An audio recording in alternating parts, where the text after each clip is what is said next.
Welcome. In front of me is an Alcatel One X from 2019, and today I'll show you how to hard reset the device through settings. And to get started, let's open up settings by tapping right on that gear icon, and from here scroll all the way down to system, tap on reset options and choose erase all data factory reset, and then here it will give you a message that performing this will remove your Google account, system app data and settings, downloaded apps, music, photos and other user data. And if there's anything of that you would like to keep, you might want to back it up beforehand, otherwise you'll lose it permanently. But assuming you have already done it or you don't care, tap on reset phone, erase everything, and the process will now begin.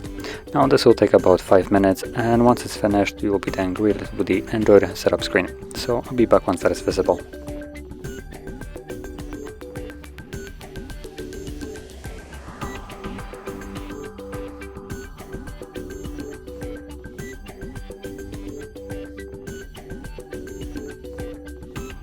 And as you can see now the process is finished, and you can set up your device as however you like. So if you found this video helpful, don't forget to hit like, subscribe, and thanks for watching.